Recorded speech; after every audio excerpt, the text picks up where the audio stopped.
नमस्कार बच्चों। 10th का 15 चैप्टर लास्ट है, आज पूरा कर लेते हैं हम। पंचदश पाठ 15वां पाठ। विश्व वाङ्मये मतलब विश्व साहित्य में, पूरे विश्व के साहित्य में वैदिक साहित्य से वैदिक साहित्य का महत्वपूर्ण स्थान है। विश्व वाणी में, विश्व साहित्य में वैदिक साहित्य का महत्वपूर्ण स्थान है। वैदिक साहित्य में चत्वारः वेदाः, 4 वेद, तेषां व्याख्या रूप, उनकी व्याख्या के रूप में ब्राह्मण ग्रंथ, आरण्य ग्रंथ, उपनिषदः च और उपनिषद संति हैं। तो वैदिक साहित्य में 4 वेद, उनकी व्याख्या के रूप में ब्राह्मण ग्रंथ, आरण्य ग्रंथ और उपनिषद हैं। तत्र वहाँ अष्टोत्तर 100 8 अधिक 100 100 में 100 में 8 अधिक मतलब 108 108 लिखा हुआ है। उपनिषदों की परिगणनम अस्ति, गिनती है, मतलब 108 उपनिषदों की गिनती की जाती है। परंतु प्रमुख 10 उपनिषदों का पाठन पढ़ना और पढ़ाना सर्वत्र एव भवति, सब जगह ही होता है। तो वैदिक साहित्य में क्या क्या आता है? 4 तो वेद आते हैं, ऋग्वेद, यजुर्वेद, सामवेद, अथर्ववेद, सुना होगा नाम आपने। लेकिन एक एक वेद की व्याख्या के रूप में ब्राह्मण ग्रंथ भी हैं और उनकी अलग और व्याख्या के लिए आरण्य ग्रंथ हैं और उपनिषद भी हैं। सबसे ज़्यादा जो आदर मिलता है वो उपनिषदों को मिलता है। और कितने उपनिषद पाए जाते हैं? 108 उपनिषद हैं।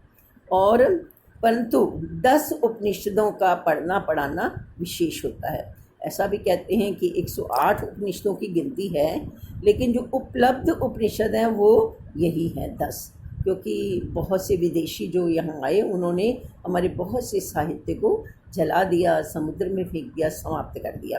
तो जो अब हमें उपनिषद मिलते हैं वो यही मिलते हैं। तो वो कौन कौन से हैं? ईश उपनिषद, केन उपनिषद, कठ उपनिषद नाम है ये, प्रश्न उपनिषद, मुंडक उपनिषद, मांडुक्य उपनिषद, तित्तिर उपनिषद, ऐत्रेय उपनिषद, छांदोग्य उपनिषद, बृहदारण्यक उपनिषद। 10, ये 10 हैं। ईश, केन, कठ, प्रश्न, मुंड, मांडुक्य, तित्तिर, ऐत्रेय, छांदोग्य और बृहदारण्यक, ये 10 उपनिषद अभी उपलब्ध हैं।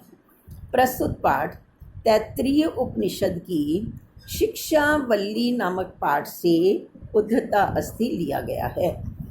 विद्या समाप्ति अनंतरम, विद्या समाप्ति के बाद छात्र के समावर्तन संस्कार के अवसर पर आचार्य शिष्य को उपदिशति, उपदेश देता है।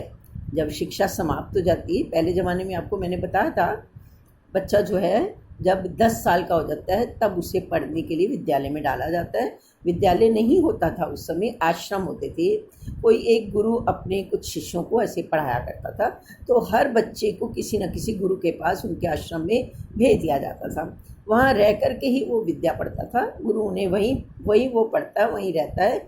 और उसकी जब 25 साल की आयु हो जाती है, 14 साल तक, 15 साल तक वो वहाँ पढ़ता है। 25 साल का होने के बाद वो गुरु दक्षिणा दे के अपने घर वापस आ जाता है। तो जिस समय वो अपने गुरु से पढ़ रहा होता है, जब उसकी विद्या समाप्त हो जाती है तो उसके बाद उसका एक संस्कार होता है, कहते हैं समावर्तन संस्कार। एक तरह का जैसे अभी भी होता है अपने यूनिवर्सिटीज़ में, उसको दीक्षांत समारोह बोलते हैं।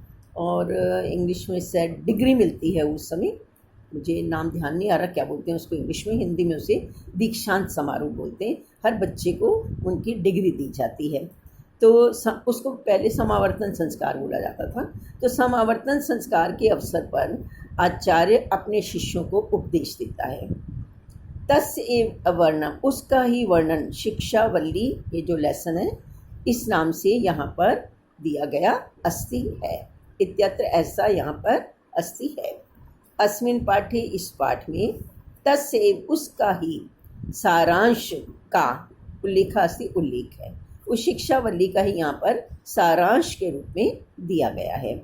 ये एक तरह का उपदेश है जो गुरु अपने शिष्य को देता है कि तुम्हें अब आगे जाना है, अपने घर जाना है, नए आश्रम में जाना, तुम्हें गृहस्थ आश्रम में प्रवेश करना है, बाकी के अपनी सारे जीवन तुम्हें क्या क्या कर रहे हैं वो एक तरह का ये शिक्षा देता है गुरु अपने शिष्य को।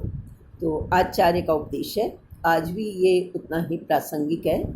हर टीचर को, हर गुरु को अपने शिष्यों को ऐसा ही सिखाना चाहिए। तो ये क्या क्या है सुनिए आप। वेदम, ये थोड़ा बड़ा सा वर्ड है, मैं टुकड़े करके बोलूँगी, इसको अलग अलग करके कैसे समझना है। फर्स्ट है वेदम अनुच्य आचार्यः अंतेवासिनम उपदिशति, उपदिशति नहीं है, अनुशास्ति। फिर बोलती हूँ, वेदम अनुच्य आचार्यः अंतेवासिनम अनुशास्ति।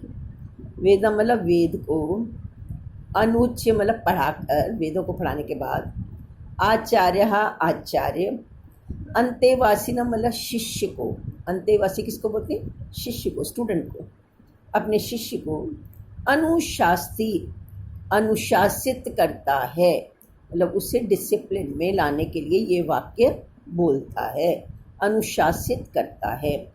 वेदम अनुच्य, वेद को पढ़ाकर, आचार्य आचार्य, अंतेवासिनम अपने शिष्य को, अनुशास्ति अनुशासित करता है। क्या बोलता है आचार्य? क्या बोलते हैं? सत्यम वद, सत्य बोलो, जीवन में हमेशा सत्य बोलो। धर्मम चर, धर्म का आचरण करो, सत्य बोलो, धर्म का आचरण करो। स्वाध्यायात, अपने अध्ययन में, माँ प्रमदः, कभी भी आलस्य माँ मत करना, स्वाध्याय में आलस्य मत करना। मैं एक एक को थोड़ा सा डिटेल में आपको बताती हूँ, क्योंकि मैंने आपको बताया ये सारी शिक्षाएं आज भी हर स्टूडेंट के लिए, हर छात्र के लिए उतनी ही ज़रूरी हैं जितनी तब थी। क्या कहता है? पहली शिक्षा दी इसने, सत्य बोलो। बच्चों, सत्य बोलना पहली बार में थोड़ा कठिन लगता है। हम झूठ क्यों बोलते हैं? जब हमको डर लगता है कि सत्य बोलने से जिसके सामने हम बोल रहे हैं या तो उसको बुरा लगेगा, या वो नाराज़ हो जाएगा, या हमको पनिश करेगा, या हमारे साथ कुछ बुरा हो सकता है, तो हम सत्य को छिपाकर झूठ बोलते हैं। पहली बार सत्य बोलना कठिन है, लेकिन उसके बाद हमेशा के लिए बहुत आराम है। पहली बार सत्य बोला, कठिनाई हुई, जिसको बोला उसे बुरा लगा, मे भी हो सकता है वो मुझसे नाराज़ हो गया हो सकता है वो हमें पनिश भी करे, लेकिन उसके बाद कुछ भी प्रॉब्लम जीवन में नहीं आनी। लेकिन अगर पहली बार हमने हिम्मत ना करके झूठ बोल दिया, सत्य को हमने छिपा लिया, हमने झूठ बोला, तो उस झूठ को सत्य सिद्ध करने के लिए हम बहुत परेशान हो जाएंगे। हमें बार बार झूठ बोलना पड़ेगा। उस झूठ को सच सिद्ध करने के लिए बार बार झूठ बोलेंगे हम, और बार बार प्लानिंग करेंगे कि सत्य को हम कैसे छिपाएं। अब हम किस प्रकार झूठ बोलें कि हमारा पहले वाला झूठ सत्य सिद्ध हो जाए। इवन हमें रातों की नींद उड़ जाएगी। हम प्लानिंग करेंगे, सोचते रहेंगे, उधर ही दिमाग लगाते रहेंगे, और फिर हमारा जीना भी मुश्किल हो जाएगा। और दूसरी बात, सत्य कभी छिपता नहीं है, कभी ना कभी तो वो आउट होगा ही, और जब भी वो आउट होगा वो पहले से ज़्यादा दुखदाई होगा। इसलिए सत्य बोलने में कभी भी पीछे नहीं हटना चाहिए। हिम्मत करके, अगर गलती की है, अगर कुछ गलत हो गया तो उसको एक्सेप्ट कर दो। एक्सेप्ट करने से वो जितना सत्य में जो भी बुराइयां थी, जो भी कष्ट आने वाले थे, वो आधे हो जाते पहले, क्योंकि हमने अपनी गलती मान ली। जब हमने गलती मान ली तो हमारी गलती तो पहले से ही आधी हो गई। इसलिए सत्य बोलें। दूसरा इसने कहा है धर्मम चर, धर्म का आचरण करो। धर्म का आचरण करने का ये मतलब नहीं है कि रोज़ मंदिर जाओ, तिलक लगाओ, पूजा करो, आरती करो, घंटियाँ बजाओ, वो धर्म नहीं है। हमारे शास्त्रों में धर्म की ये परिभाषा नहीं है। उन्होंने धर्म के 10 लक्षण बताए हैं। कभी मैं आप लोगों को वीडियो भेजूंगी, मैंने एक वीडियो बनाया है उसके ऊपर कि धर्म क्या है। और हमारा धर्म, हिंदू धर्म जिसको हम बोलते हैं, उसे हम सनातन धर्म बोलते हैं। सनातन धर्म क्यों है? क्योंकि वो अनादिकाल से यही धर्म है। जब ये दुनिया नहीं बनी थी, सृष्टि नहीं बनी थी, तब भी धर्म था। जब सृष्टि नहीं रहेगी, धर्म तब भी रहेगा। उस धर्म का आपको पालन करना है। तो धर्मम चर, धर्म का आचरण करो। स्वाध्यायात्मा प्रमदः, स्वाध्याय में आलस्य मत करो। स्वाध्याय का मतलब क्या है? अध्ययन नहीं बोल रहा, स्वाध्याय बोल रहा है। स्वाध्याय मतलब अपने आप पढ़ना, खुद ही पढ़ना। फिर कोई बुक्स लिमिटेशंस नहीं होती। जो बुक मिल गई हमें, जिस भी सब्जेक्ट की मिल गई, अच्छी अच्छी बुक्स जो भी मिले पढ़ो। पढ़ना बहुत अच्छी आदत होती है।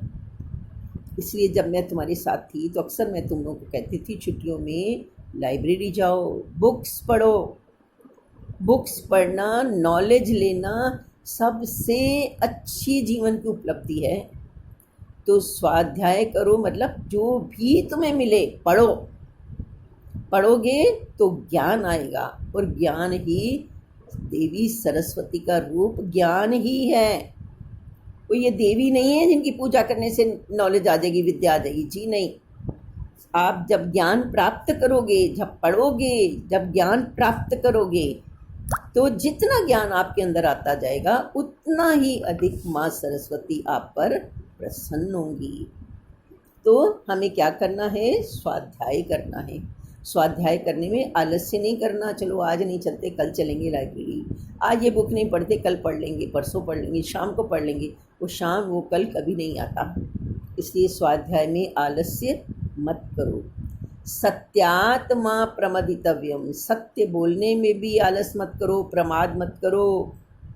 ये भी नहीं आज तो चलो झूठ बोल लेते हैं, कल से बोलेंगे सच, कल कभी नहीं आएगा। तो सत्य बोलने में भी आलस्य मत करो।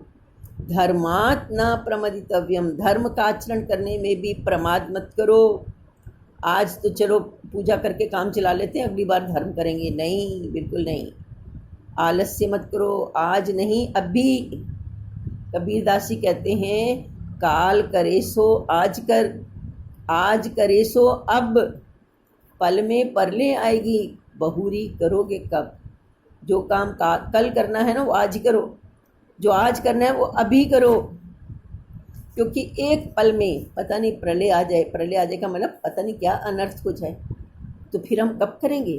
इसलिए जो करना है अभी करो। आगे कहता है, कुशलात् न प्रमदितव्यम, कुशलता में आलस्य मत करो। कुशलता मतलब हर काम में निपुणता होनी चाहिए। हर काम बड़ी सफाई से, निपुणता से करो, उसमें भी आलस्य मत करो। कुशलता में आलस्य मत करो। कुशलता का मतलब ये भी होता है, हमें अपने शरीर की, अपने मन की, अपने तन की रक्षा करनी चाहिए। कहते हैं ना, पहला सुख निरोगी काया। तो पहले हमें रोग मुक्त होने के लिए प्रयास करना चाहिए, अपनी रक्षा करने का प्रयास करना चाहिए। तो आत्म क्या कहता है? कुशलात् न प्रमदितव्यम, कुशलता में आलस्य मत करो। दूसरा कहता है, कुशलात् न प्रमदितव्यम, कुशलता में आलस्य मत करो। भूत्यै न प्रमदितव्यम, दूसरों का कल्याण करने में भी आलस्य मत करो। अभी करो, सोचो मत कि कल परसों कर लेंगे, अभी। तो दूसरों का कल्याण करने में भी आलस्य मत करो।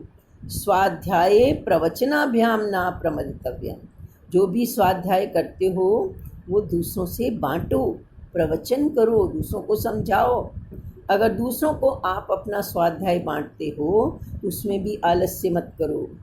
देव पितृ कार्याभ्याम न प्रमदितव्यम, देव देवताओं के मतलब ईश्वर के और पितृ माता पिता के कार्याभ्याम कामों में न प्रमदितव्यम, आलस्य मत करो। कुछ माता पिता कुछ काम कह रहे हैं, माता पिता देवता के समान होते हैं भाई, भगवान होते हैं, तो माता पिता के कार्यों में कभी भी आलस्य मत करो। मातृ देवो भव, माता को देवी मानो। मातृ देवो भव, माता को देवी मानो, माता को देवता मानने वाले बनो। पितृ देवो भव, पिता को देवता मानने वाले बनो, पिता को देवता समझो। आचार्य देवो भव, आचार्य को अपना देवता समझो। अतिथि देवो भव, अतिथि को देवता समझो, जो मेहमान आए उसको भी भगवान समझो। यानी अनवद्यानि कार्याणि, यानी जो अनवद्यानि अनिंदनीय, जिनकी कोई निंदा ना करे, अनिंदनीय कर्माणि काम है, तानि उनका, सेवितव्यानि सेवन करो, उनका पालन करो। नो इतराणि, दूसरों का नहीं। जो अनिंदनीय कार्य हैं उनका पालन करो, उन कामों को करो, दूसरों को नहीं। मतलब ऐसे काम करो जिनकी कोई निंदा ना करे, ऐसे काम मत करो जिनके दूसरी निंदा करें। तो वो काम कौन से होंगे जिनकी कोई निंदा करे? जो भी काम बच्चों छिपा कर किया जाता है ना, वो निंदनीय होता है। जिस काम को करने में हमें दूसरे से छिपना पड़े, किसी को पता ना चल जाए, वो निंदनीय है। जो काम किसी से छिपाने की आवश्यकता नहीं है, वो निंदनीय नहीं है। तो जो निंदनीय कार्य है वो मत करो, दूसरे अनिंदनीय काम करो, जिनकी कोई निंदा ना करे वो काम करो, और काम निंदनीय काम मत करो। आगे कहते हैं यानी जो अस्माकम, हमारे सुचरितानि, अच्छे आचरण है, जो हमारे शास्त्रों में अच्छे कार्य बताए गए हैं, तानि उनकी, त्वया तुम्हारे द्वारा, उपास्यानि, उपासना की जानी चाहिए, मतलब उनका तुम्हें पालन करना चाहिए। जो हमारे अच्छे आचरण दिए गए हैं, हमारे शास्त्रों में बताए गए हैं, उनका तुम्हें पालन करना चाहिए।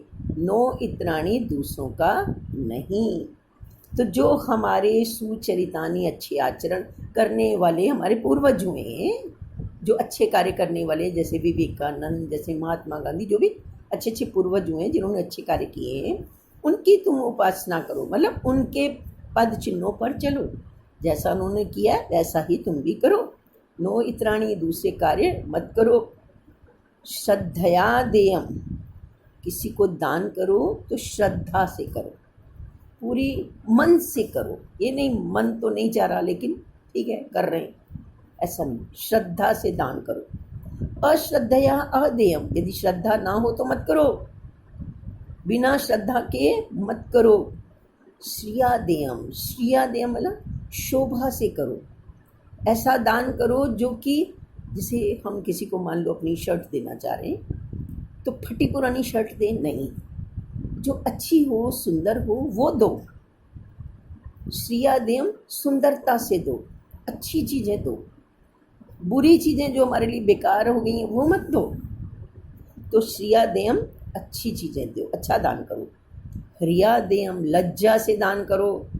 दान करते समय अपने आप को ये भी मत समझो अरे मैं तो बहुत बड़ा दानी हो गया, मैंने तो उसको ये दिया, नहीं, लज्जा से दो कि मेरे पास तो ईश्वर अगर इससे भी ज़्यादा होता हूँ तो मैं देता, मैं तो दे नहीं पा रहा हूँ, मेरे पास यही है तो मैं यही दे रहा हूँ। तो ह्रिया देयम, लज्जा से देना चाहिए।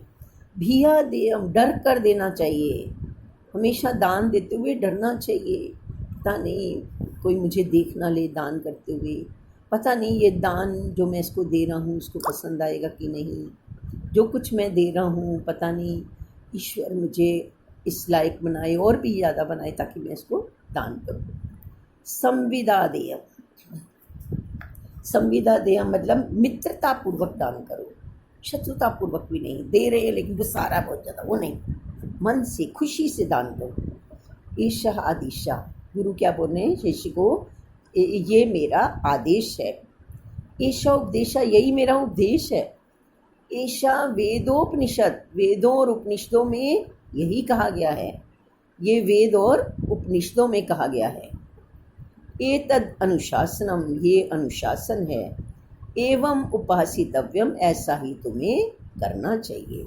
ईशादिशा ये आदेश है, एषुपदेशा ये उपदेश है, एषा वेदोपनिषद ये वेदों और उपनिषदों का ज्ञान है, एतद अनुशासनम ये अनुशासन है, एवं उपासितव्यम ऐसा ही तुम्हें पालन करना चाहिए। ये लेसन कंप्लीट होता है। थैंक यू बेटा।